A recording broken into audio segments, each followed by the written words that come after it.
Aloha kako. Thank you so much for being here tonight. I am pleased to introduce our Masters of Ceremony, Hanauni Kane. Inspired by the stories of the first Pacific voyagers and their ability to navigate thousands of miles based on natural clues, Haunani was driven to pursue enlightenment through her higher education while honoring a Native perspective. Mentored by her voyaging ohana, as well as her teachers at the University of Hawaii, Haunani is currently pursuing a PhD in the Geology and Geophysics department with a focus on past and future impacts of sea level rise upon Pacific Island communities. Haunani is also a volunteer at the Polynesian Voyaging Society, where she assists with the development and training of crew members for Hokulea. I'd like you to help me welcome Haunani.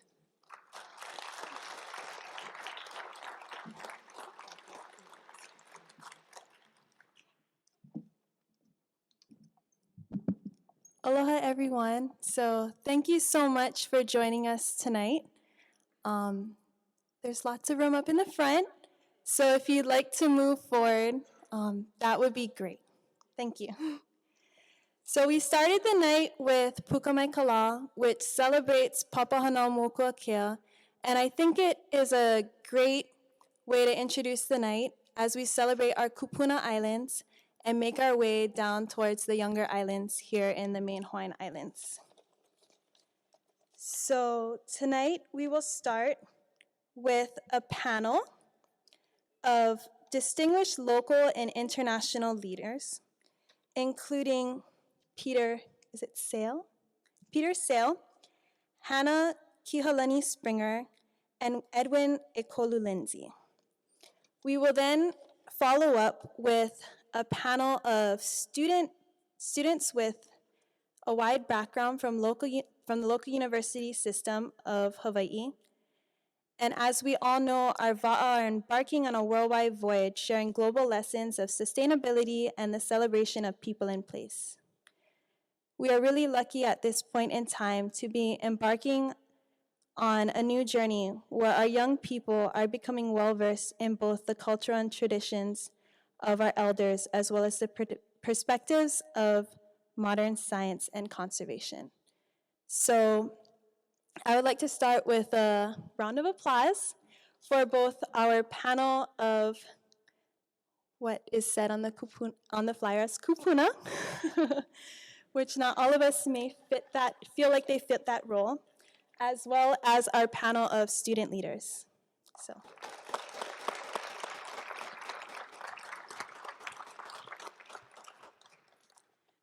we're going to start the night with the words of Peter Sale. He's a marine ecologist who has seen firsthand the degradation of coral reefs during the course of his working life.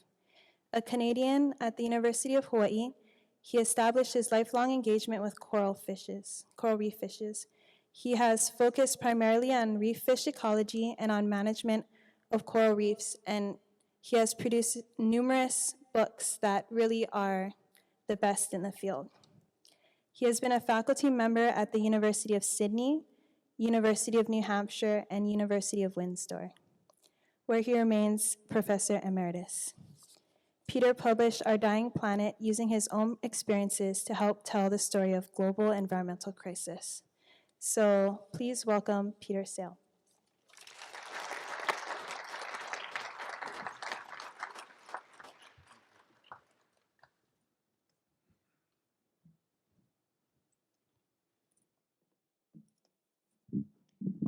Thank you, everyone.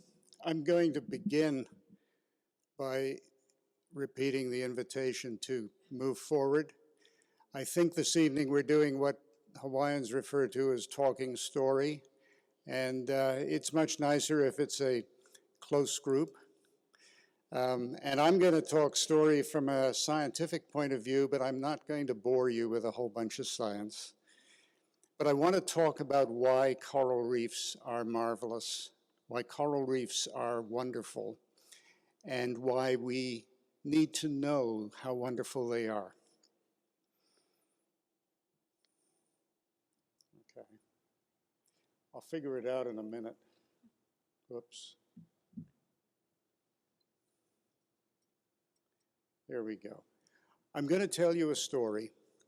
It's a 50-year-long story, and it's not over yet. It's a voyage of discovery, and it's just one of many scientific stories about coral reefs that are worth telling. There are lots of stories about coral reefs at the moment in the news. Most of them are bad stories, stories about the damage we do to them. And typically they go like this. A reef that should look like this looks briefly like this while it bleaches, and then it looks like this. And that kind of a story is a real downer. It's not the kind of story we want to tell, and it's not the kind of story we need to tell. Because if we want to save coral reefs, if we want to take care of coral reefs, we first have to value them. And if we're going to value them, we have to know them. Because we only take care of what we value, and we only value what we know. So this story is an attempt to increase the value of coral reefs for each of you. And I'm going to begin in August of 1964, because that was the time when a very naive young Canadian graduate student boarded a plane in Vancouver and flew to Honolulu to begin his PhD working on coral reefs. Back in 1964, we studied coral reefs because they were. We studied them because they were the most amazing marine environment we knew about. We studied them because they rivaled rainforests in their complexity and their wonderfulness. Studying coral reefs for me and for my colleagues working at the University of Hawaii and in other places around the world was simply our way of finding out a little bit about how one small part of the universe worked. That's what scientists do.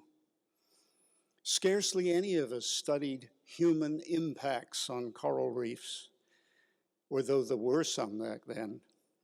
My interest happened to be fishes, and this story is a story about fishes. Because one of the things that intrigued me was that reef fishes, whether they spawn in mid-water, like about half of the species do, or spawn in a nest on the reef, like the other half do, they virtually all have eggs which hatch into minute larvae, which drift up into the water and go out to sea for periods of days to weeks to months, depending on the species. Somehow they get back to coral reefs. And they get back to particular habitats on coral reefs. They live in the right places, the places where they should live. How do they know how to get there? How do they make the journey? The general view at the time among scientists was that they were carried by the currents. But there was a scientist who'd done a little bit of work before me who had something to say about that. And so chapter 1 of this story is titled The Amazing Manini. And the star of the show is the Manini, and the supporting actor is Jack Randall, who is a treasure of Hawaii. And one of the things Jack studied in his PhD was the biology of the Manini, and one of the things he found out was that they spawn high over the reef on a falling tide, and their eggs float, and they hatch into larvae which stay out at sea for approximately 75 days before they return to the reef. And when they returned to the reef, they looked like these beautiful translucent things. And overnight, they develop color and they metamorphose and they become juveniles. One day, Jack was sitting in the stern of his sailboat, which was moored in the Alawai Yacht Harbor, because back then it was possible for a graduate student to live in the Alawai Yacht Harbor on his sailboat. I don't think that happens anymore.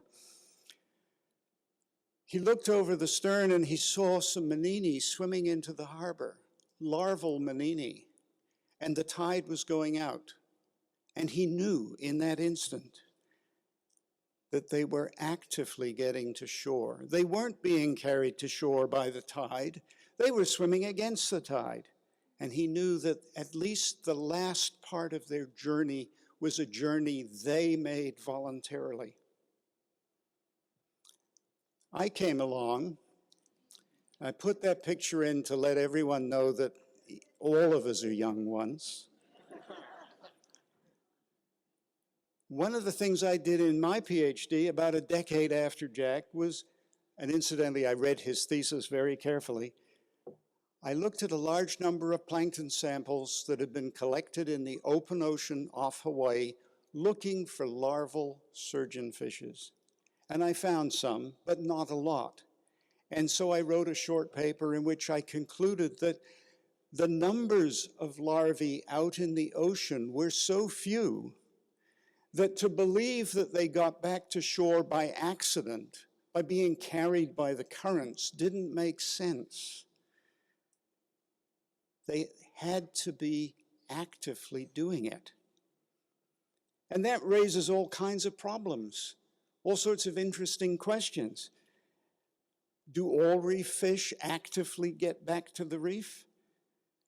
How do they know what habitat they should be looking for, and what cues do they use to find it? We didn't know. And that ends my part of the story. Chapter 3 started 10 years later.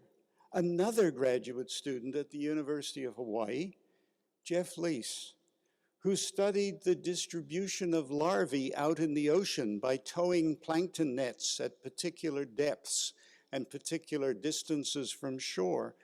And what he found was that different species of reef fish occurred at different depths and different distances. And some of them were at one depth when they were young larvae and at a different depth when they were old larvae. Now, being carried passively by the currents, they should all be together. So it was obvious that these animals were very capable creatures. They weren't just floating in the tide. Now, Jeff completed his PhD and came to Australia, which is where I went after my PhD.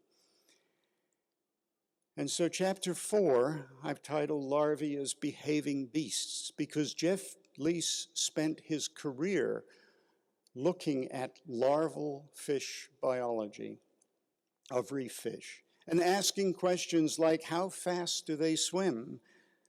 And do they move in particular directions? He would even get in the water in the open ocean and follow larvae, plotting the direction and how fast they were swimming. He pointed out to me long ago that larval reef fish are weird and wonderful. They have spines and filaments and sometimes long noses, and none of us know why they have these things, but they don't have them just for no reason at all. They have them for a reason. These are animals that are well adapted to living in the open ocean. They are animals that are capable of doing wonderful things if only we could figure it out. He showed, among other things, that they can swim very long distances. This is a plot showing the distance that a larval fish will swim when put into a tube with a current that it has to swim against, and you make it swim until it gives up in exhaustion.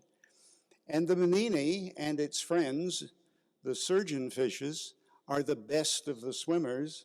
And it turns out in such a circumstance, they can swim for 90 kilometers before they give up.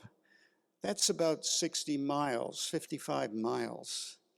They're very capable swimmers. He also showed that they swim in particular directions. If you follow a fish in the open ocean, it isn't swimming all over the place like some kid in a swimming pool. It's going somewhere. Sometimes he was able to show that they were going in particular directions relative to their environment. This is a photograph. Jeff's the one with the floppy hat on the right. And that chamber, that glass, plexiglass thing is going to be put in the water, and there'll be a fish swimming in it and a camera showing which direction the fish is in as it drifts with the current. And in this example of some of the results, the preferred direction of the fish on the leeward side of Lizard Island is on the opposite direction to the preferred direction of the fish on the windward side. They're both swimming away from the island. They know what they're doing. And that brings me to chapter 5, because at the end of their larval lives, they settle, usually at night, onto a reef. They can be counted the next morning. They rarely occur in the wrong habitat, and there are patterns which must tell us something. And I spent a large part of my career trying to figure out what those patterns tell us. I'm not sure I ever really figured it out. But there were other chapters to this story. Chapter 6 concerns the otolith. The otolith is a tiny structure in the inner ear of a fish. The fish uses it for hearing and balance. But the otolith grows as the fish grows, and so it forms rings like a tree, but the rings are daily, which means if you catch a larval fish at the time it is settling, you can tell how long it's spent in the plankton because you know how old it is. And the other really good thing about otoliths is they can be tagged. Not with a great big clunky metal tag, but with a chemical tag. And that has been done a number of times. And that means we can start asking questions about how far larvae swim and how strongly are reef locations connected to each other by the movements of these larval fish. And that brings me to chapter 7 of this story. And we're up to now 1999.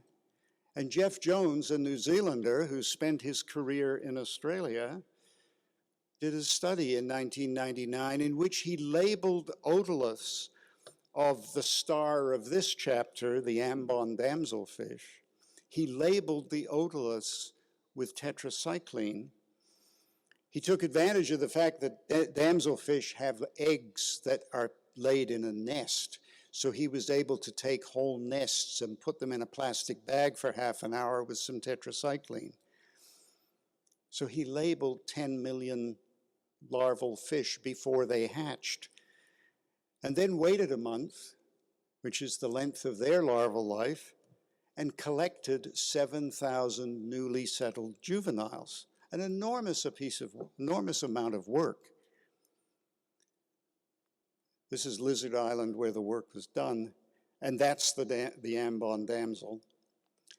They scanned 5,000 otoliths looking for the fluorescence due to the tetracycline. They found 15 that were labeled, and they were able to do some simple mathematics to tell them that somewhere between 15% and 60% of the fish that were arriving at Lizard Island had been spawned at Lizard Island.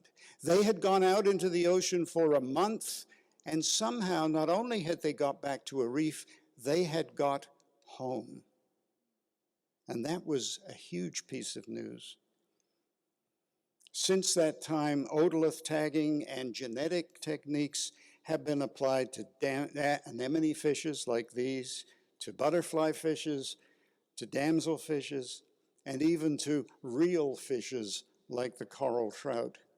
And each one of these fishes has told the scientists a story about how far they move and how many of them actually come home. And in every case, a significant number of them come home again, which means that if you take care of your piece of reef, your fish will spawn and many of their young will come home again. We didn't know that before. The story's not over. There's some evidence that larval fish can smell a reef and they prefer the smell of the reef they were hatched in. There's some evidence that larval fish can hear a reef. There's some evidence that larval fish can use the sun to navigate. Of course, we still have no idea how a fish like the manini, hatched at sea, knows what its shallow reef nursery habitat looks like, or smells like, or sounds like. We don't know how they do it. We don't know how the settlement stage larvae get back to the reef. But what we do know is that they do know how to do it, and they do it. And that is something we didn't know back in the 60s, and it is truly amazing because these tiny creatures have the capacity to do this amazing feat of navigation. There are lots of other stories that science can tell about reefs.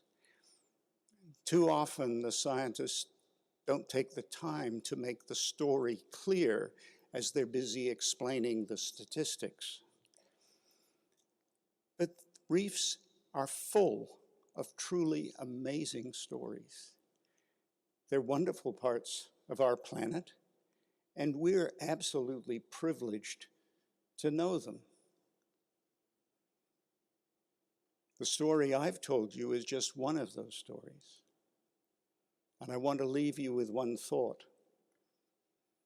Given that we know the damage that we cause to coral reefs, given that we know how wonderful they are, given that we know their value to our societies in terms of providing food and protection from storms, given that we know that these are really wonderful examples of what life is capable of producing on this planet, do we have the ethical right to ignore our bad behavior and allow them to become degraded or even to disappear?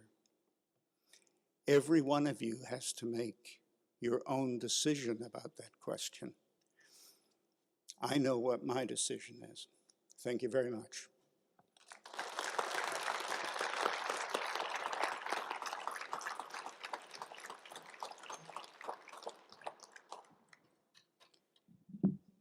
So mahalo, Peter, for reminding us of our responsibility to care for our homes and reminding us of the stories of hope, the importance of caring for our aina and our natural resources to ensure that our keiki will always return home.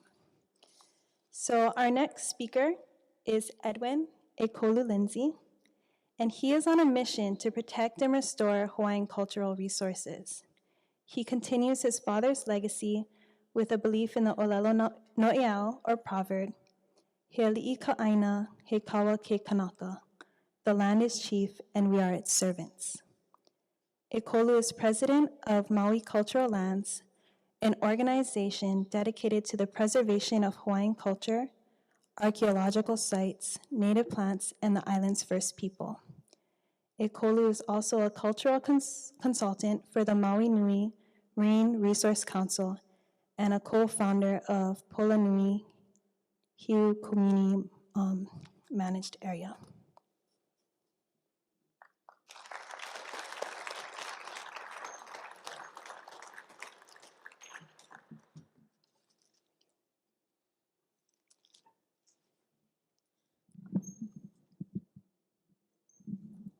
Aloha. You guys get knowledge overload at this point, right? Too much information. How many of you guys get a knowledge buzz? Raise your hand. Yeah. So sit back, relax. This is going to be a different kind of presentation, something that you never seen before in a International Coral Reef Symposium. Okay. So welcome to my office. This is my family's backyard. Yeah. My family's been here since 1880, a long time ago. We are the last local family on this part of the beach in West Maui and Lahaina. The ahupua'a that my family is home on is known as Polanui. West Maui has the distinction, wait, how many international people we get? Please raise your hand. Oh, lots. Okay, I should explain it. Ahupua'a system is a self-sustaining land division with a point in the mountain and the big pot open to the ocean. So you can pretty much live in your ahupua'a system. In simple terms. West Maui has the distinction of having 88 different ahupua'a systems. It speaks to the wealth of water. In Hawaiian, you say wealth with water twice, wai. Yeah. So I'm going to tell you one story too, and this is a simple story of Polanui and how it came to be. This is my family's refrigerator. My great-grandfather fed his 12 kids. My grandfather fed his 6 kids plus nieces and nephews with this in the backyard. As such, I have grown up watching him do these things. So how did we come to be? It started with this. That's my father, Ed Lindsay, Kupuna Ed Lindsay, and my son, Kaelo Lindsay, who at the time was probably 5, 6 in a taro patch. And he reminds me of another olelo no'ea, which is my favorite. Ikawā mamua kawā mahope. I'll say it one more time. Ikawā mamua kawā mahope. The future can be found in the wisdom of the past. Basically, as Hawaiians, we stand in the present looking to our past for answers for the future. So what had happened? My dad and my son and myself were out in the channel in between the break of the waves on the canoe, and I was dragging them around on the ama. This is just the part holding the yako. Well, they're holding the yako, the part holding the ama together, and they had their face in the water. And my dad, growing up in a sustainable life, realized there was not much fish. He saw the definite lack of resources. Although my son saw lots of fish. So we have a sliding baseline. Yeah. So from that seed came, we should do something. What can be done? Yeah.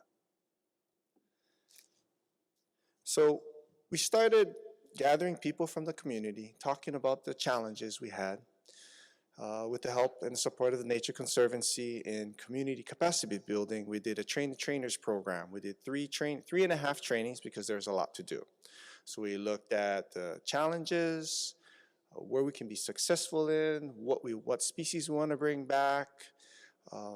Some of the many challenges we have is water quality issues, overfishing, overharvesting, hardening of our shorelines, the disruption of erosion and accretion patterns, the lack of freshwater surface and subsurface flows. All problems. And that can be pretty much found in pretty much everyone's community.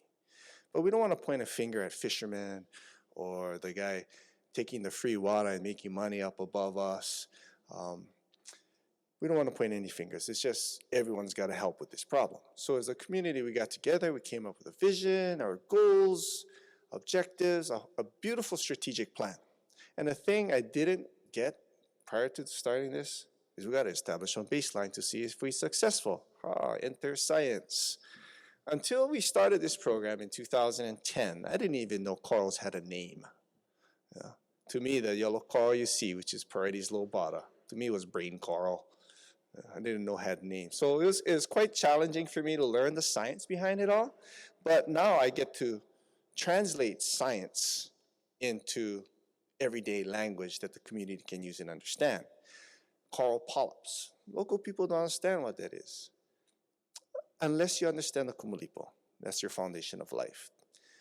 But what is a coral polyp? What the role does it play? What if it's not healthy? What if it's healthy? And how can we tell? Well, we just want to know if there's fish that we can eat. And if there's not, why? Yeah.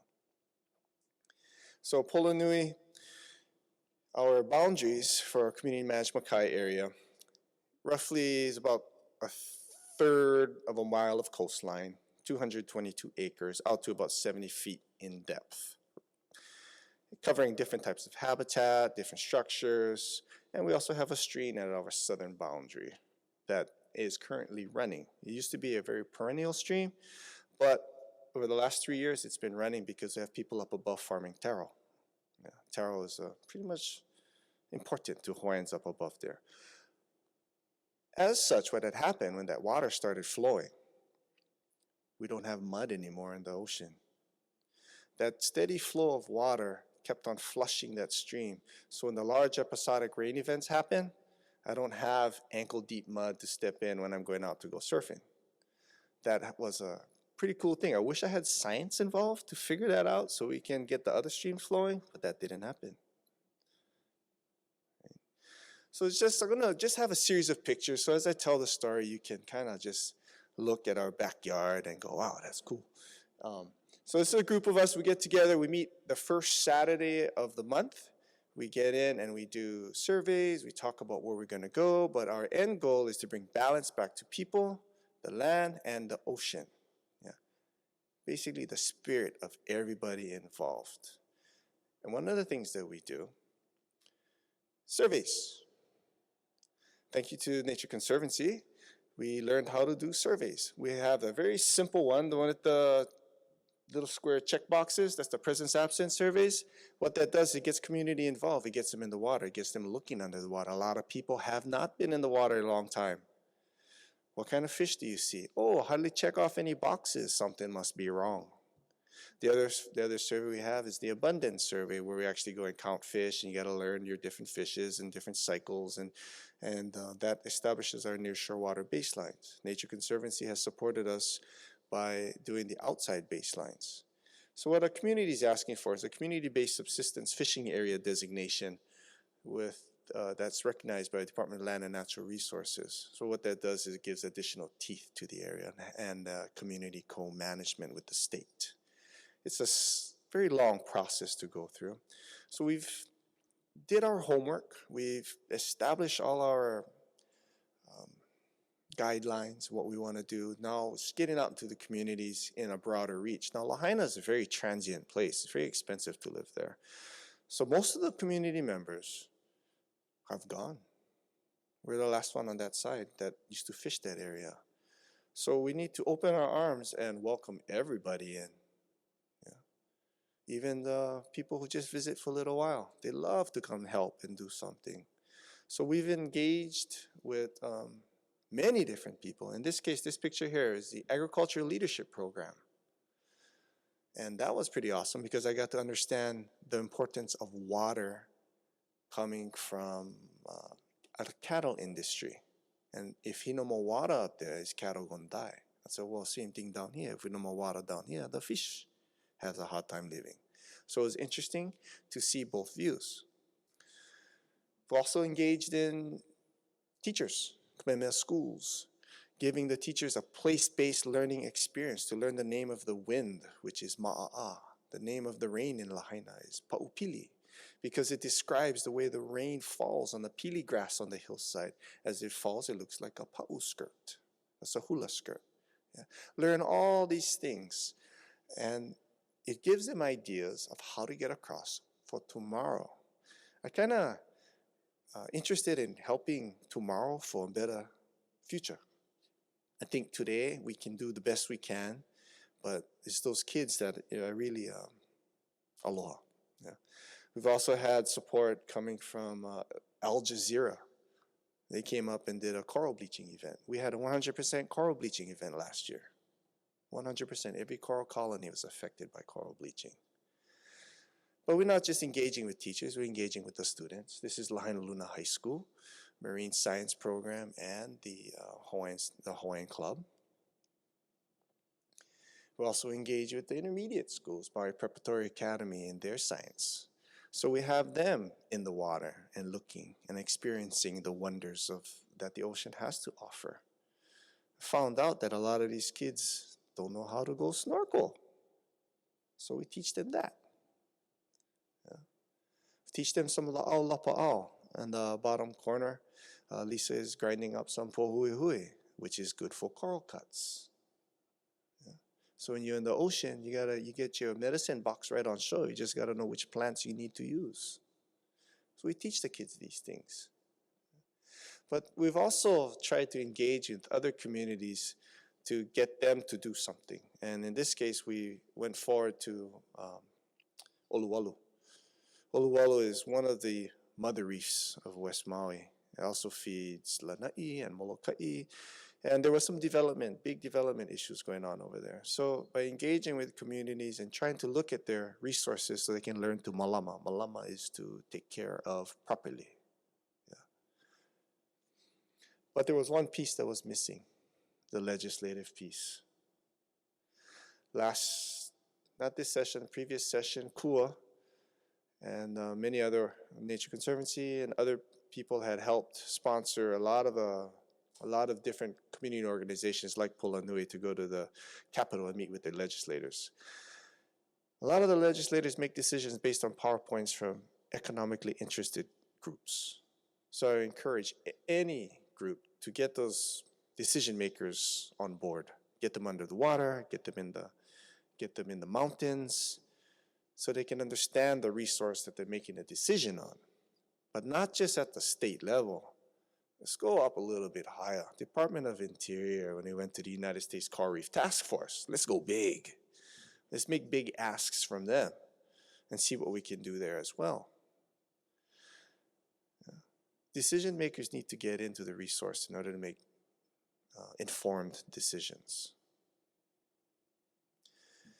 And whenever we start any of the meetings with the kids or any group, we always come up with olelo no iao. So, we have some fun. Gotta have fun. If you're not having fun, junk, gotta have fun.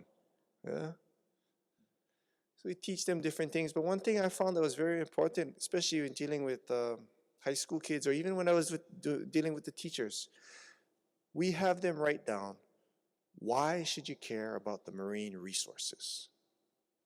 And then, what can you do? Yeah. And we also offer them up a definition of success, whether it's professional or success personally. Because everyone can define success differently. So you can at least have your gauge. And the answers that come out are pretty awesome. I don't know if you guys can read that. But impacting these kids for tomorrow and the teachers for today has been a pretty special journey for us all. It wouldn't be possible without the whole community coming out, even if in a transit community like this, and in a lot of communities they have small cores, but a lot of people coming through. As opposed to more rural communities like East Maui and Hana, where they're pretty tight. They live there. They're not going anywhere. Okay. And as I finish, I want to leave this short 3-minute video. This is a video that was done by this company, Olukai, on my dad. It's a terrestrial message, but it has the same message for the marine environment. So you can think marine as you listen to this message, and this is a Maui-based message that's going internationally. I find this is an awesome source of inspiration. Anytime you need help, this is an awesome thing, and it's on YouTube.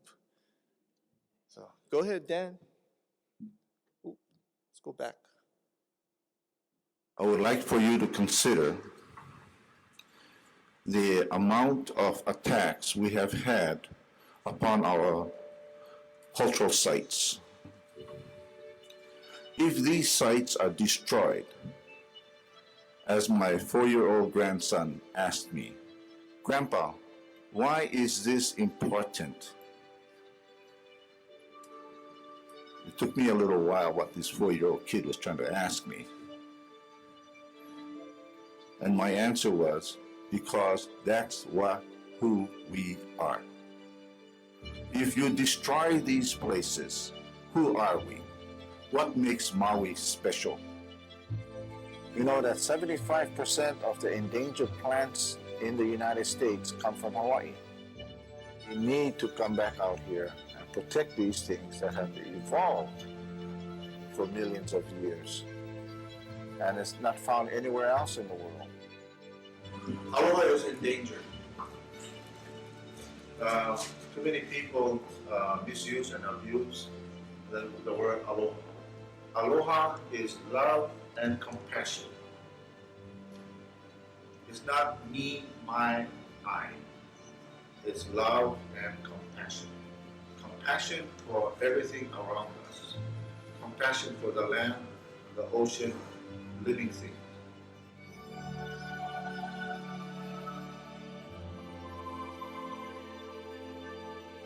So we need to be passionate, and people need to understand that it's very important for the history and for the well-being of the future generations. We don't know what these plants have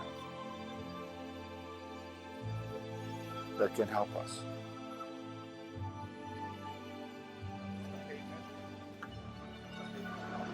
Anytime you come together, you should make it a point to recognize people and to greet them properly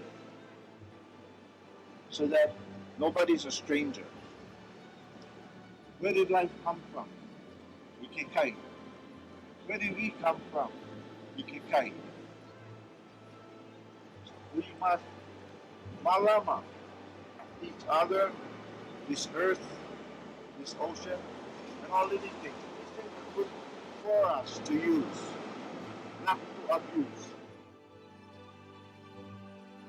We have that responsibility to maintain and to regenerate the spirit of the land. Everybody can participate in this if they allow the culture to survive.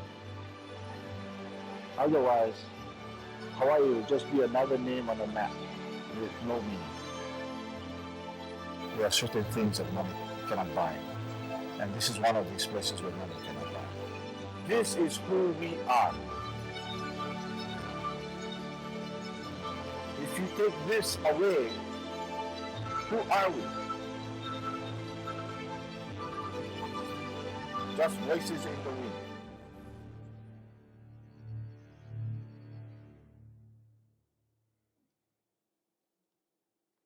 Mahalo.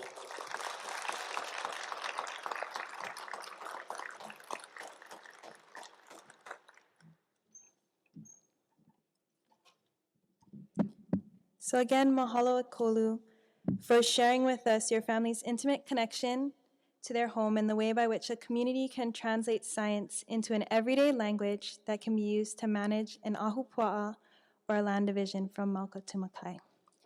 And also for reminding us to think marine. So our next speaker is Auntie Hannah Kihalani Springer. Auntie Hannah is a lifelong student of the cultural and natural histories of Hawaii. She lives with her family in Kukui Ohivai at Ka'upalehu, North Kona, where their primary interest is homesteading and improving their ability to feed family and friends. Hannah enjoys the lava fields, rocky shorelines, and remaining dry forests of the northwest flank of her home in Hualalai. The halapepe, the aya, the ule, the mehame, and their cohorts are the plants, in addition to the table and imu gardens varieties, which fetch her family's attention. She is also a former trustee to the Office of Hawaiian Affairs and the Nature Conservancy of Hawaii.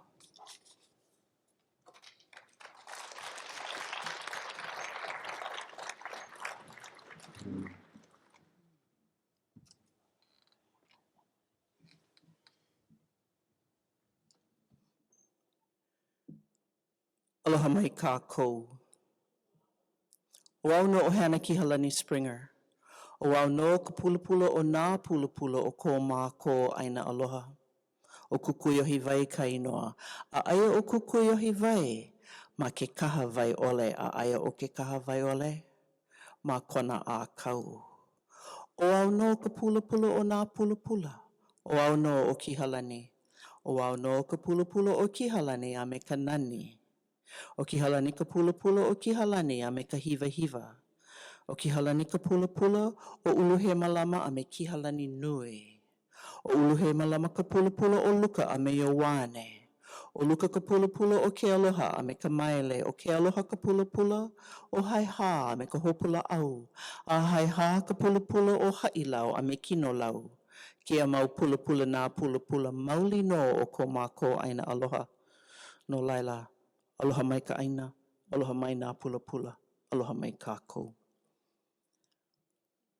That recitation takes us from the space that we're sharing together to those of our ancestors who lived in our homeland of Ke Kaha Waiole. Ekolu talked to us about the Hawaiian word for wealth, which is vai vai. The Hawaiian word for without is ole. So when I tell you that our homeland is Ke Kaha Waiole, on the surface, it would seem as though this were a poor place. But as we share the story of our home, perhaps we'll have a different conclusion. I've described for you then where we are in place, there on Hualalai in North Kona, and I've also described that litany of names that takes us back to the generation of Cook's arrival. In that recitation of names, there are many lessons to be learned.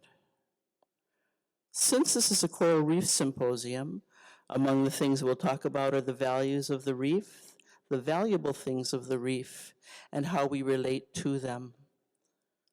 First and foremost, the reef is where we go to attain, to retain, to maintain our spiritual balance.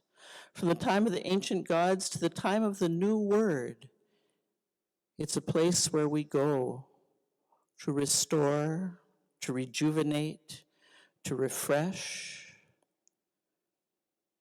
That's a tremendously important component in this busy world in which we live today. We also go there for food. And we hear a lot about the food fish at today's conference.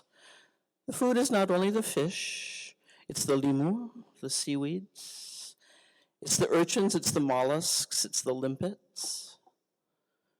They might be entrees, they might be sides, they might be condiments, but they're all part of our diet. That medicine comes from those same components Ekolu spoke about. There are populations of fish that families of Ka'upulehu, of Kukio, of the Kaha lands, that part of North Kona, that the Keahole Airport is situated in, for those of you that may have flown into Kona. There are Ka'upulehu. There's a certain population of goatfish, a certain aggregation of fish that were known from one generation to the next generation to the next generation. Even as the fish came and frequented the same area at Kahuvai Bay at Ka'upulehu, the families knew that that was a place that they could go to get the fish to make soup that would be restorative to them. And even when the families no longer did that as a regular practice, the story would still be told from the lips of one generation to the ears of the next. And the story would be told of the health and well-being that came off of that fish population at that part of the reef. And then one day, circa 1928, a certain blue radin came into Kahuvai, dropped a net, and now we only tell the story of the veke that met the needs of the people generation after generation after generation. We still tell the story. We point to the place in the reef where the fish were. We look forward to their return. But right now, it's still a story without the visual aid. Of course, we go to the reef for recreation. We take our children there. We bob, we learn to swim, they grow up, we surf, we paddle, we canoe. Now it's the season of the mo'opuna, our grandchildren. So we have that same relationship. We even get water out of our reef. We've already said that our homeland is called Kekaha, which are the dry places. There are kaha lands on Oahu, on Maui, on Kauai. Ours is further described as being Vaiole, without water. But there's a place at Kahuvai Bay called the Waters of Kane. Kane is the patron of fresh water. And there, out of the rocky reef, comes a water column that's discernibly different, sweeter, fresher from the surrounding water body. And the families have used that to sustain themselves during dry seasons that have come and we know will come again. It's been suggested that perhaps our renal systems in the older generations were adapted so that they could tolerate water that we might not find potable today. It's also been suggested that perhaps when the watersheds were more healthy, the water column flowed with greater strength and more sweetness in times gone by. But we still go there. We don't necessarily drink from the waters of Kane anymore, but it's still an important part of our well-being. We go there to cleanse ourselves, both ceremonially and as an approach to well-being. When we were involved with the Nature Conservancy, helping us go through a conservation action plan, the waters of Kane were identified as an important element that deserved as much protection as any of the biology on the reef. And not only the water column, but the traditions associated with it. The mo'olelo. Mo'olelo, our history. We may not drink that water anymore, but we can tell the stories.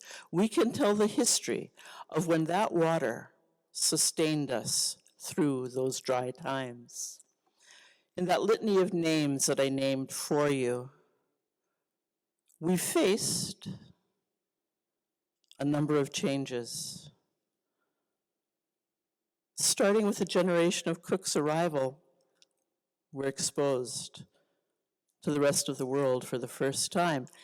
In the memory of someone who stands before you, having heard these aspects of history from the lips of one generation to the ears of the next. While that generation was in its older years, a lava flow. How many of you have landed at Keohole Airport? Okay, so a number of you know that lava field. For those of you who have not landed at Keohole Airport, the Northwest Rift of Hualalai had an intrusion that came near to the surface, so magma, that came from depth up close enough to the surface of the earth that while we didn't see red hot rock, we did see blue hot gas in 1929. There was last red hot rock in 1801 that we know of.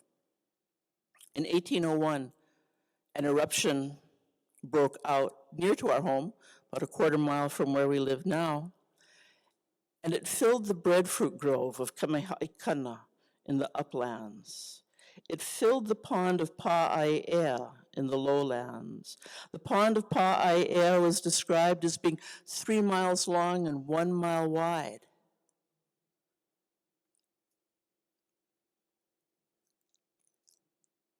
Earth-changing event for us with the filling of the pond of Pa'aiea.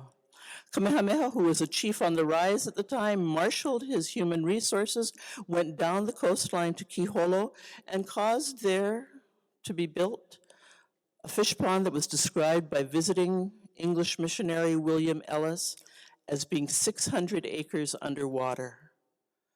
A square mile is 640 acres. You know, when we talk about the pond of Pa'aiea being 3 miles long and 1 mile wide, some folks go, add on Hawaiian, just being so hyperbolic. Don't know about the hyperbole, but I know that it tells a story of a large fish pond.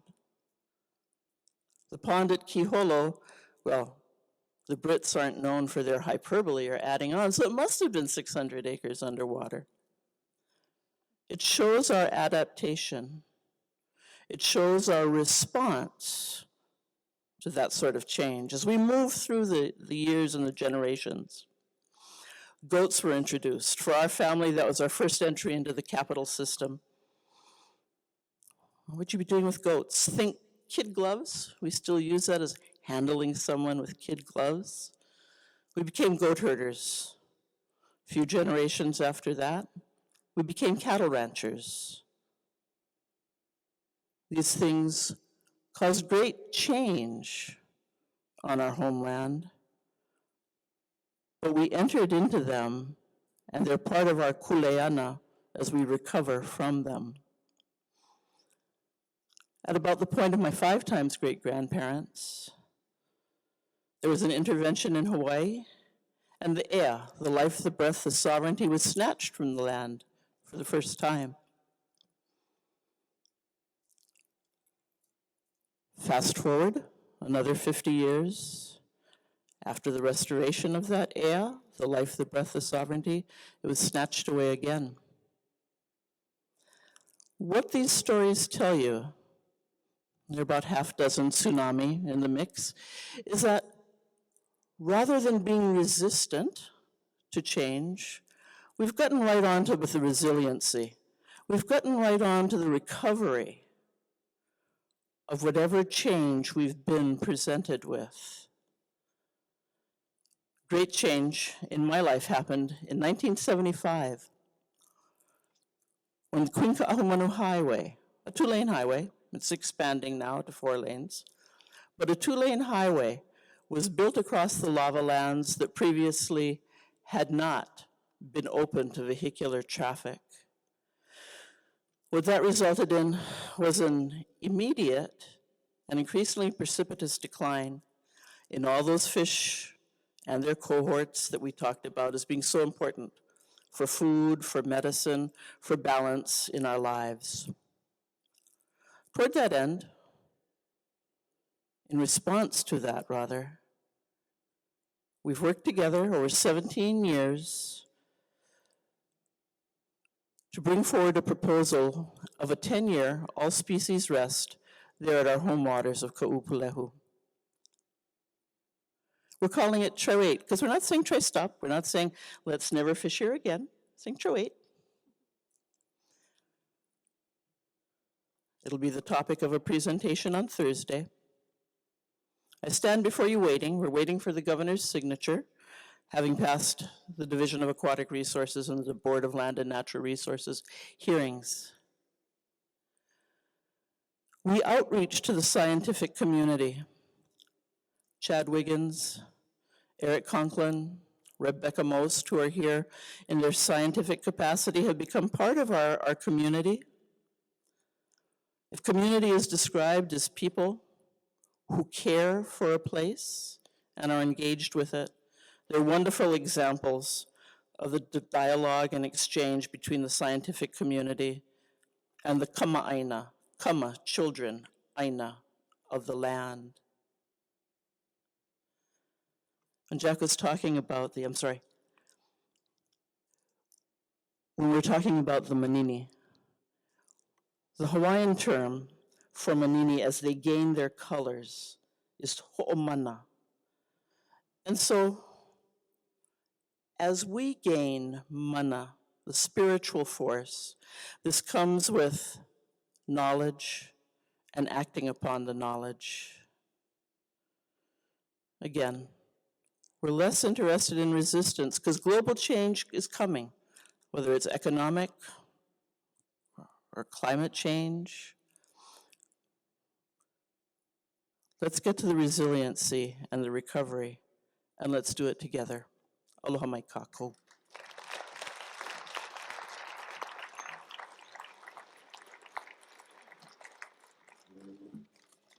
Mahalo, Auntie.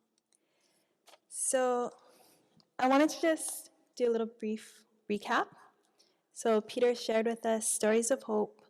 Ekolu shared with us the importance of the human perspective and the human value in conservation. And Auntie reminded us of reefs, their ability to restore, rejuvenate, refresh, provide a source of food, medicine, and recreation. and the resiliency and recovery of both our people and our resources to change. So now I want to open up the discussion to our student panel. I'm going to introduce them really quickly. So we have Kim Konoe Morishige, who is a PhD candidate at the University of Hawaii.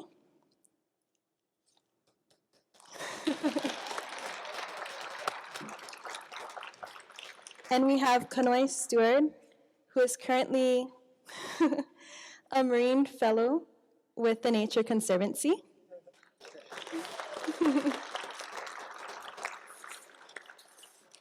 We have Daniel Zen and Kayla Lambert from the Kapiolani Community College Marine Option Program.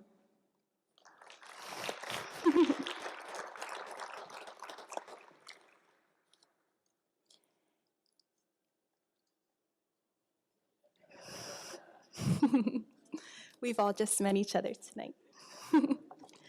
Okay, and then we also have a few more students here in the audience.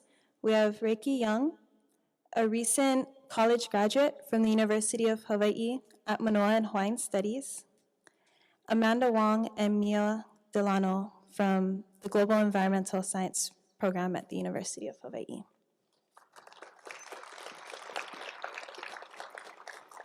So do any of you have questions for our distinguished panel?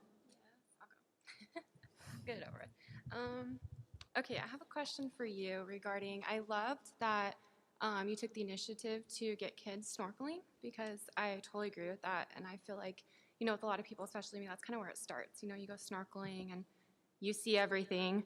And that's kind of when you get an eye and you know, realize that it's really important. First of all, with the kids, you said you pulled some kids from schools to snorkel with them, correct? How many schools have you done that with?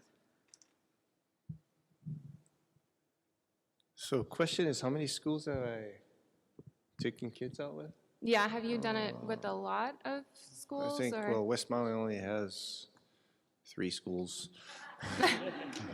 So I'd say 5. Oh, okay, because I love that idea, and I'm thinking that maybe we can get together, you know, with some of our marine biology students and get some volunteers together and help you continue that throughout the island. And, you know, I believe that it's important for the younger generation because, you know, they are going to be, you know, the role models, and they're going to be the ones that are here and affected by it, which also leads me to, you know, say that, of course, everybody that's here right now is very important as well. And I know that in the Hawaiian culture, that it's very important. They teach, you know, the kids from when they're little to respect, and they teach them the importance of everything. But what about, you know, the people that come here that aren't from here? You know, the people that aren't educated. I understand that that's kind of what we're all trying to do. I mean, that's what this convention is about, you know, educating people. And you guys did a YouTube video, but I just want to know, I know it's really big with word of mouth, but other than word of mouth, I just really want to know, like, what else we can do. What else you guys can do as students? Everybody, you know, everybody's a community, as, you know, Hawaii especially. Well, for me, well, first back to the students. It's hard to get kids in the water because of liability issues. So private school, no problem. Public school, you cannot pull them out. But they can do after-school programs and group work that's not associated with school. So that's a way we can do it. But the other things we can do is just get involved with the community, find your home and do something. There's a lot of groups that, like us out there throughout the state, who is trying to bring back balance to their place.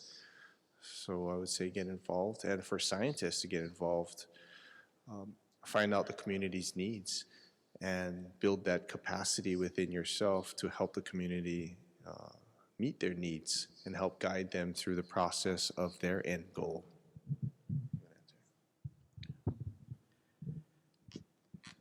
The issue of liability is huge.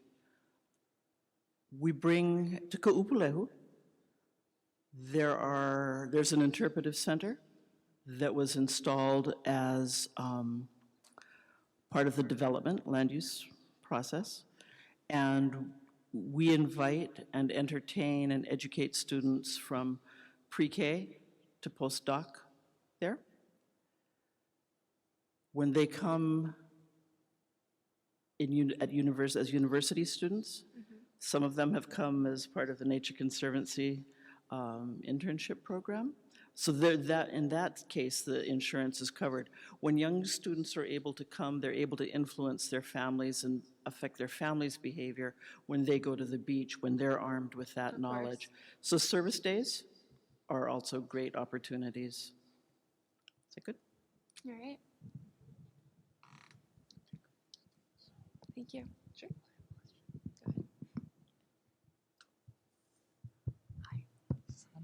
Aloha kakao.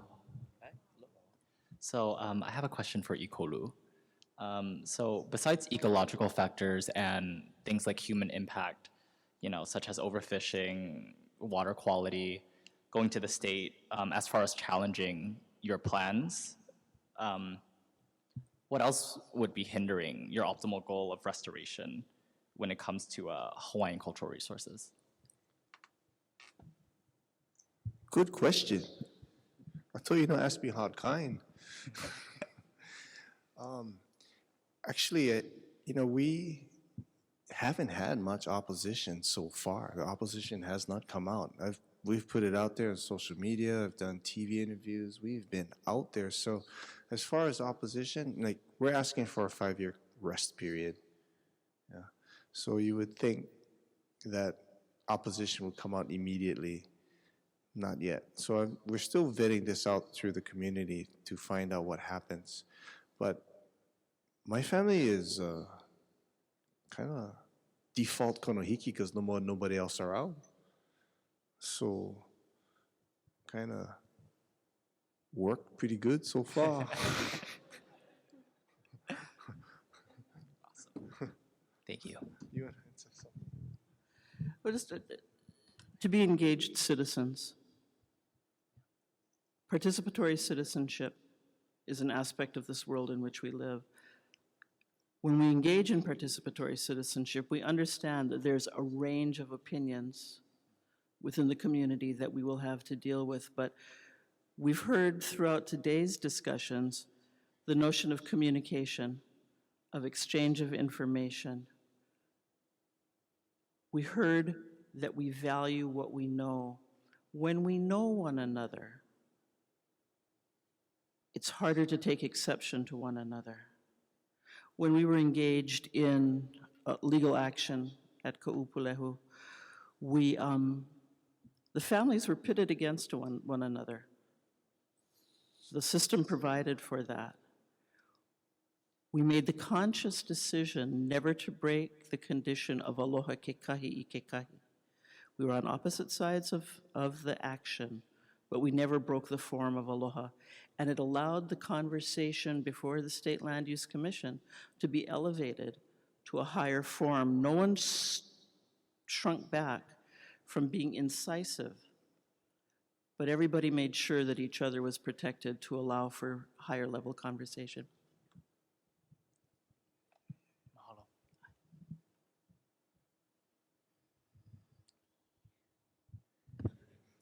Aloha. So I guess I just wanted to start by just mahaloing all of you for honoring aloha as the foundation for your work. Aloha for our land and oceans, for our ancestral connections, our families, and the life that fills our world and the people that we share these passions with. I have 2 questions.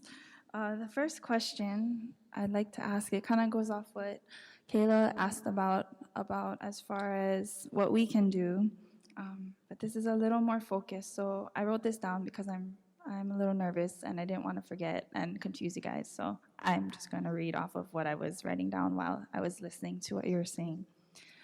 So as local students, we're part of a network of local students that share the same passions for caring for our lands and oceans in a way that's respectful of our ancestors and our culture. and serving local communities and supporting the movement towards Aina Momona, a healthy and productive place and people on multiple levels. So supporting healthy systems biologically, physically, emotionally, and spiritually. So with that said, as far as that goes, how do you see our role as local and Hawaiian students in supporting your work, engaging multi-generational communities and academic research?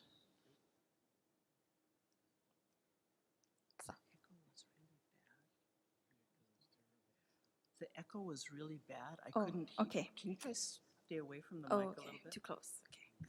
So how do you see our role as local students in supporting your work, engaging multi-generational communities and academic research? As you know, because you've been to Ka'upulehu, it's an exchange. It's an active dialogue. When you come to us to do the research for your work, and we greet you, and you share back with us the results of your work, we can add that to the conservation planning that we do. So with a shout out to the Nature Conservancy's internship program, there's been tremendously useful engagement and enrichment. So by that, by maintaining the dialogue and then taking away, when you leave Ka'upulehu, Opolanui, taking away the experiences and sharing them in your work. But it's about a dialogue, I believe. I see you folks as the bridge, bridging culture and science. It becomes your responsibility to take care of that. Yeah. You guys pretty akamai already. You learned science, you know your culture. You guys good. Just gotta listen now.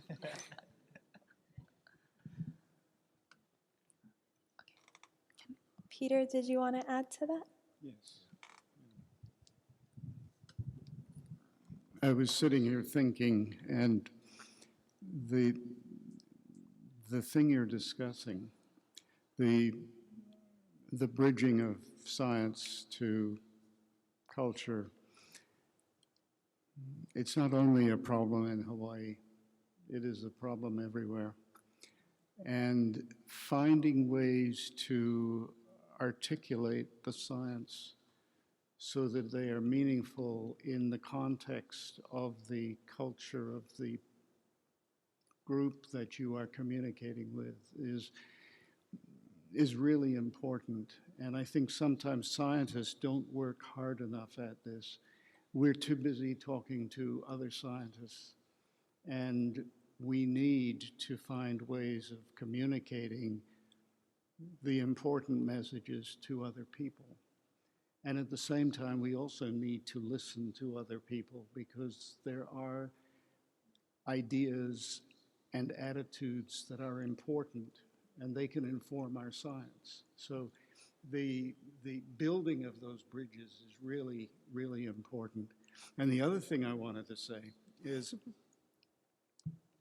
I think we have a problem that, again, is perhaps worse in other places than Hawaii, where the young people are not exposed to the natural world around them, where they grow up believing that their food comes from the supermarket.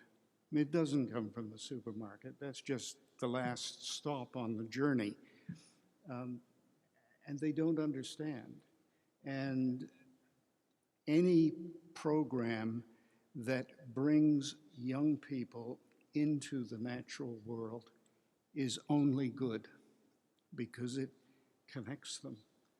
And when they're connected, then they can start seeing the relationships that they're supposed to have with that place.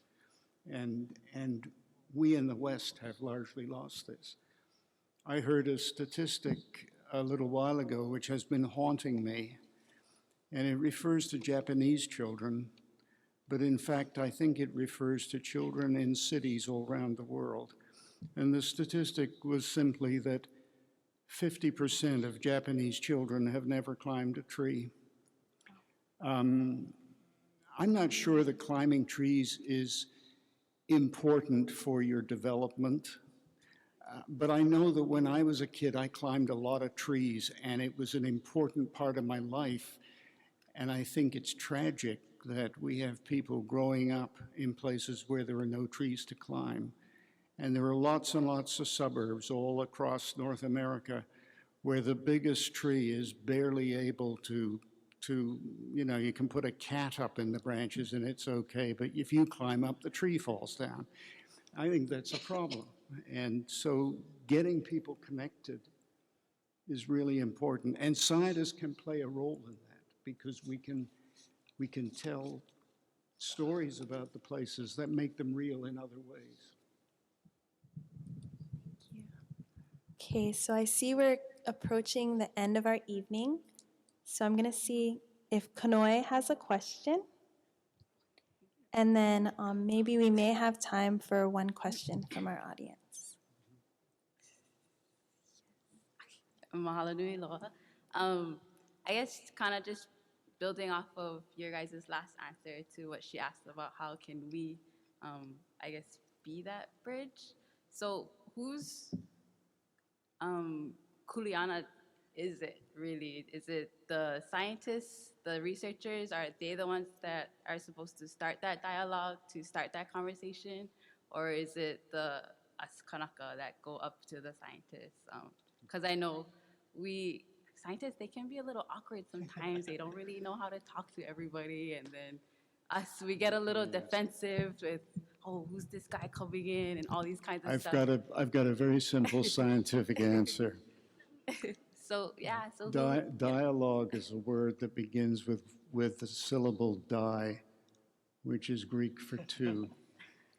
And that means the dialogue is begun by both sides. So, yes, the scientists need to start it, and so do the people they're listening to. Yeah.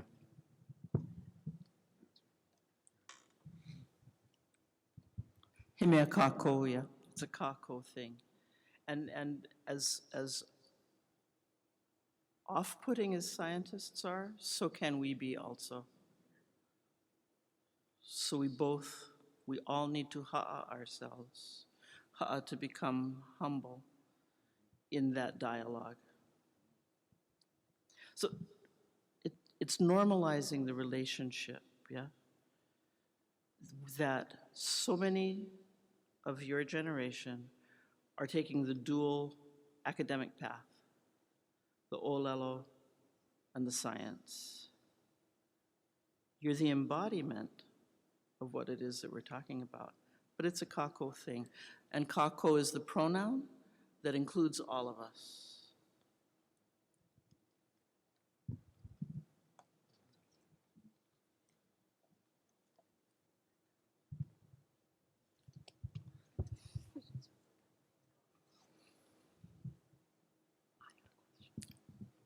Aloha, okay. E nā kupuna me nā haumana keia ahi. Aloha kākou apau. So I wanted to take an opportunity, only because Dr. Sale, that you talk about the manini. I have for a long, long time questioned why the manini was always given such a negative connotation.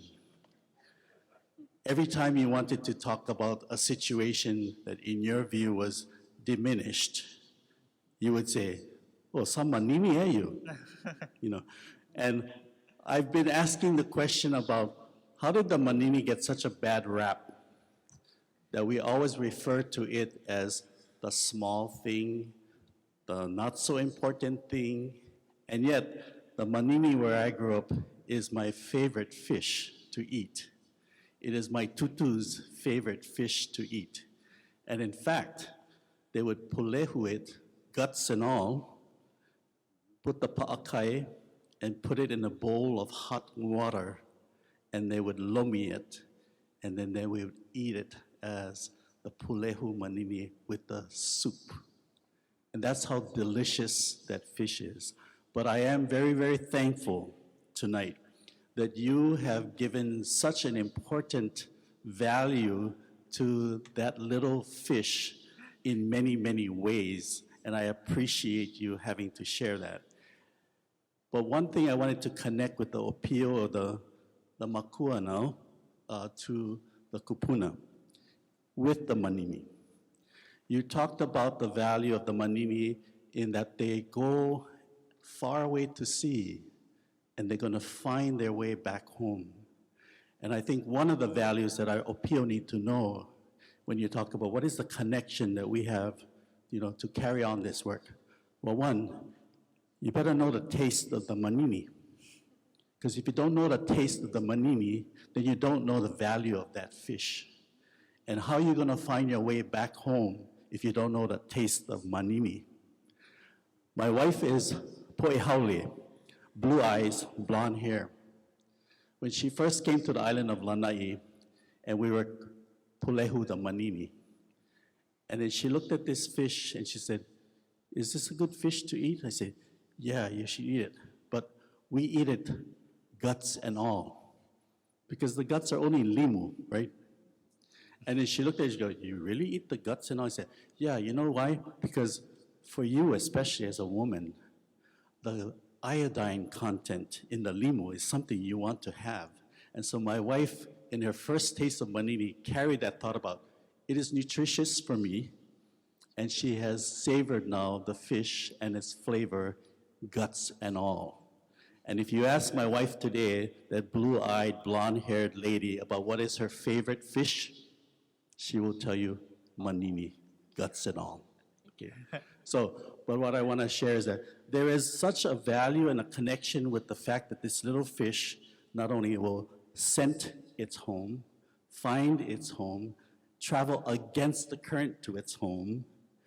And so how will you know the value of your worth if you don't taste that fish that is part of your home? And I want to thank you for bringing that to the surface, because when you said manini, I said, oh, I hope somebody's going to have something better to say about manini than we have been relegating to manini as that diminished fish.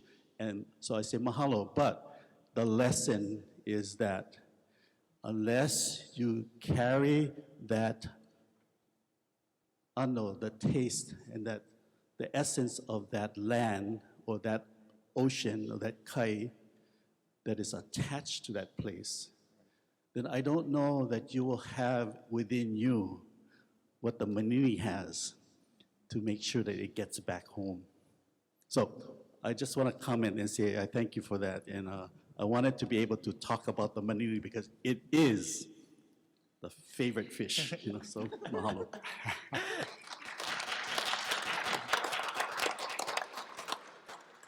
It's my favorite fish too, and there is a beautiful photograph of some manini downstairs, which I would love to get hold of, and but they don't appear to be for sale or anything. But there's some gorgeous photographs down there, and the manini is a beautiful photograph.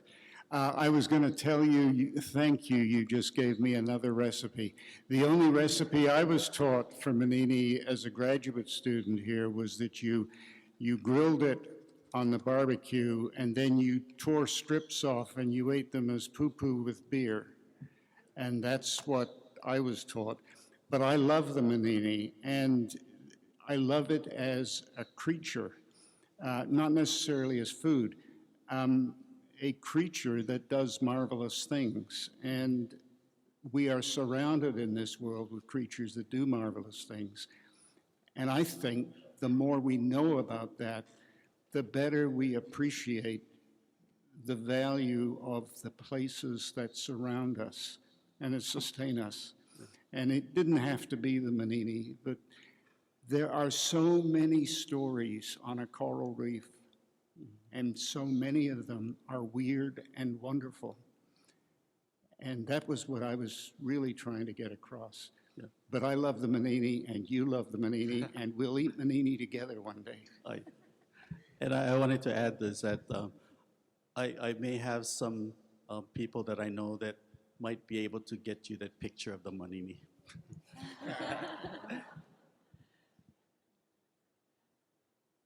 Uncle Saul brings to mind an important aspect of the work that we do to restore the ono.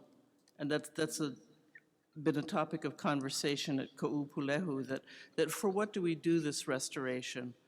For us, it's to savor the flavors that we grew up with. For us, it's to pass those flavors on to our children and restore the ono. Good point. So what she's really saying is you have to make the ono pono. Pono is righteous. Right? Make the ono pono. Put the P back in that ono. Okay, so let's give a big round of applause for all of our students and for our kumu. I'd also like to thank all of our booths that were outside. I hope you guys all got a chance to check out the Polynesian Voyaging Society, Division of Aquatic Resources, Pai Pai O'Heia, and the Pacific American Foundation. I'd also like to thank Carly and Lauren and Lamorna for helping us plan tonight, and the symposium itself for giving us a platform to have these discussions. So thank you all. And we're gonna close tonight with Brad. He's gonna lead us in a pule. And this is a special pule that we do on the canoe, we do on Hokule and Hikianalia at each of the places that we visit.